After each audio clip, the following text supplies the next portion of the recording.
My stepsister just texted me, "Hey, why aren't we close like we were when we were kids?"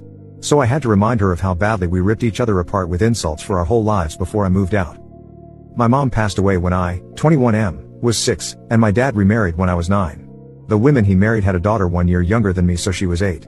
At first I loved having a new mom. She wasn't the best and will never replace my real mom, but I appreciate her trying to be there for me, and I am pretty close with her and my dad.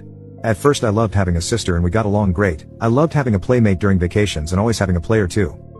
The problems really started to amp up when I was 13 and she was 12. It seemed like no matter what I did went unpunished in her eyes, and she had to mock me constantly.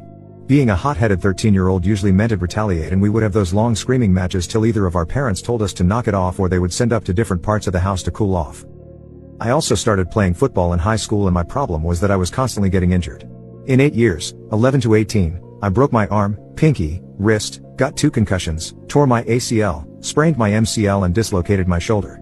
On top of all that, I was kinda chubby. I don't wanna say I was fat. I was about 180 to 210 from the ages of 14 to 18 at 6'2".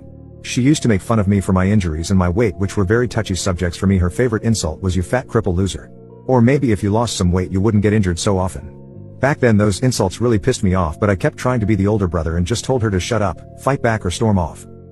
She also loved to embarrass me when friends were over by bringing up dumb stuff I did when I was like 9 or 10. My friends are great people, but we tease each other a lot and would usually remember anything embarrassing we did and bring it up later.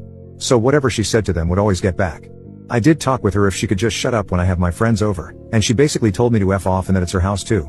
At this point in my life, 16, I am super pissed at how crappy she has treated me over the years. I know I caused some and usually fought back when she got snippy and bratty at me, but to me she started more fights than I did. I did try to talk to my dad and stepmom about the way me and her treat each other, and they basically said it's normal sibling rivalry. Her antics got a lot worse and her words got more and more mean-filled and vile, which meant I would retaliate with just as mean and vile-filled insults. I will not sit here and say I wasn't just as mean to her as she was to me. I used to bully her relentlessly for these hair buns she would wear from 13 to 14. If you want a picture, just look up the buns Leo wore from Star Wars. I also told her plenty of times that I hate her and don't consider her family. I have apologized so much for those two, cause I do feel bad. Even though she hasn't apologized, I know she feels bad too. I bet there were some other moments, but they didn't happen to me, so I probably forgot them. I moved out when I was 18 without ever sending her a text message goodbye or even telling her I was moving out. The past 5 years of unpleasantness between us made me happy that I didn't have to see her. A year later she moves out and I still resented her for how we treated each other. We go almost 2 years without speaking other than on holidays, and it's really only dry stuff, nothing big. I am now 21 and she's 20, and I got a text the other night asking why we aren't close like we were when we were kids. I basically said I don't care to get along with you or get close because of how we treated each other as kids. She told me to grow up, and not even an hour later I get a call from my dad asking why I have so much hate for my sister years since we have lived together. I told him he'll be cordial and won't cut her out.